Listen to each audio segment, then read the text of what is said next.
ሰላም ጤና ይስጥልኝ ውድ የተከበራችሁ የቡና ሚዲያና ኮሙኒኬሽን ቤተሰቦች የሰዓቱን ዘገባዎችን እናሰማለን።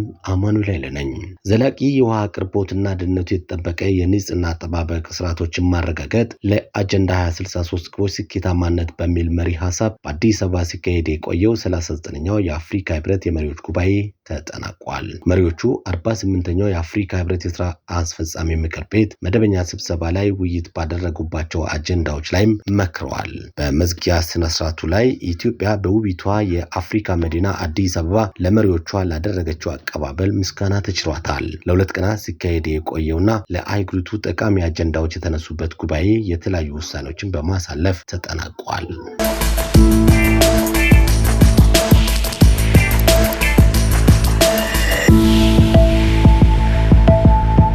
በመዲናዋ እየታየ ያለው ፈጣን የከተማ ልማትና ውበት ለውጥ ለሌሎች አፍሪካ ሀገራት ትልቅ ተሞክሮ እንደሚሆን በ39ኛው የአፍሪካ ህብረት የመሪዎች ጉባኤ ላይ የታደሙ የተለያዩ ሀገራት ተወካዮች ገለጹ።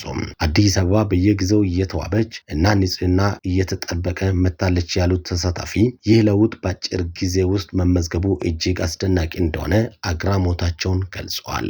አዲስ አበባ እያሳየች ያለው እድገት ለሌሎች የአፍሪካ ሀገራት ምሳሌ ሊሆን እንደሚችል ገልጸው ለዚህም ጠንካራ የፖለቲካ ቁርጠኝነት አስፈላጊ መሆኑንም ጠቁመዋል።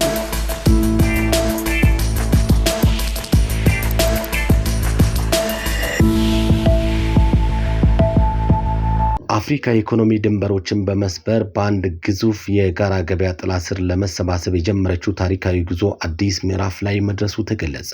በአውሮፓውያኑ 2021 ስራ የጀመረው የአፍሪካ አህጉራዊ ነጻ የንግድ ቀጠና የአህጉሪቱን ሸቀጦችና አገልግሎቶችን በማስተሳሰር የኢኮኖሚ ውህደትን ለማረጋገጥ የተወጠነ ታላቅ ተስፋ ነው ተብሏል። ይህ ስምምነት የታሪፍ መሰናክሎችን በማንሳት እና የንግድ ፍሰትን በማፋጠን አህጉሪቱን ወደ ኢንዱስትሪ መር ኢኮኖሚና ዘላቂ ልማት የማሸጋገር ግዙፍ የቤት ስራን አንግቧል ተብሏል። ከኤርትራ በስተቀር 53 የአፍሪካ ህብረት አባል ሀገራትን ያቀፈው ይህ ቀጠና በሀገራት ብዛት ከዓለም ትልቁ የንግድ መድረክ ሆኖ ተመዝግቧል።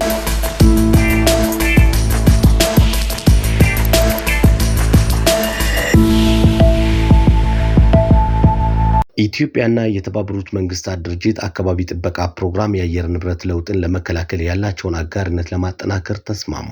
የፕላን ልማት ሚኒስትር ዶክተር ፍጹም አሰፋ ከተባበሩት መንግስታት የአካባቢ ጥበቃ ፕሮግራም የአፍሪካ ቀጠና ቢሮ ዳይሬክተር ጋር ተወያይተዋል። በውይይቱ የአየር ንብረት ለውጥን ለመከላከል ኢትዮጵያ እያከናወነችው ያለው ስራ፣ በአካባቢ ጥበቃ ላይ ያተኮሩ ጉዳዮች፣ የተመዘገቡ ለውጦች እንዲሁም ቀጠናዊ ትብብሮችን ማሳደግ በሚቻልባቸው ሁኔታዎች ላይ ሰፊ ምክክር ተደርጓል። ሚኒስትሯ የተባበሩት መንግስታት አካባቢ ጥበቃ ፕሮግራም ለኢትዮጵያ እያደረገ ላለው ቀጣይነት ያለው አጋርነት ምስጋናቸውንም አቅርበዋል። ኢትዮጵያ ዘላቂ ልማትን ለማረጋገጥ እየወሰደች ያለው የአየር ንብረት ለውጥ የመከላከል እርምጃዋን አጠናክራ እንደምትቀጥልም ገልጸዋል።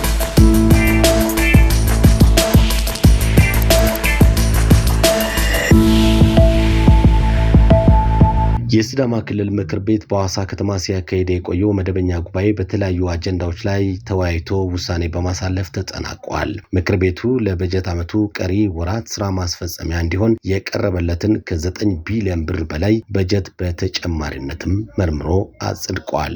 ምክር ቤቱ የተለያዩ የስራ ኃላፊዎች ቦታዎች ላይም ሹመቶችንም ያጸደቀ ሲሆን 14 ዳኞችን ሹመት አጽድቆ የአንድ ዳኛ የስራ ስንብትና ሌሎች ውሳኔዎችን በማሳለፍ መደበኛ ጉባኤውንም አጠናቋል።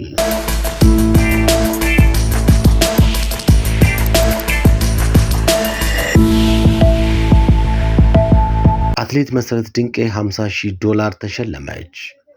የሌጎስ ማራቶን ኢትዮጵያዊቷ አትሌት መሰረት ድንቄ 2 ሰዓት ከ37 ደቂቃ ከ36 ሰኮንድ በመግባት አሸናፊ ለመሆን ችላለች። አክሰስ ባንክ ስፖንሰር ባደረገው በዚህ ውድድር ላይ ለአሸናፊው $50,000 እንደሚያበረክትለት አስቀድሞ በተገለጸው መሰረት አትሌቷ ይህንን ገንዘብ ተቀብላለች። በሌጎስ ማራቶን ይቺ አትሌት እንደዚህ ዳጎስ ያለ ገንዘብ ስትሸለም ይህ የመጀመሪያው አይደለም ነው የተባለው።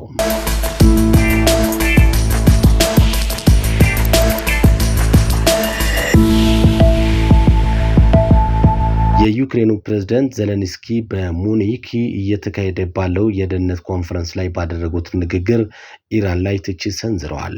በንግግራቸውም ኢራን ድሮኖችን ወደ ሩሲያ እየላከች እንደምትገኝ ጠቅሰው ከዚህ ድርጊቷ በአስቸኳይ መቆጠብ እንዳለባትም አሳስበዋል። ሲናገሩም የኢራን መንግስት ከዚህ ድርጊት ሊቆጠብ ይገባል ያሉ ሲሆን ዩክሬንም ኢራን ድንበር እንደማይጋሩ በመካከላቸው ጸብ የሌለ መሆኑን ገልጸዋል። ጨምረውም ይሁንና በኢራን ድሮኖች እየተደበደብን ነው፣ የኢራን አይነት መንግስት ጊዜ ከሰጧቸው የበለጠ ሰዎችን ይገድላሉ ሲሉም ተናግረዋል።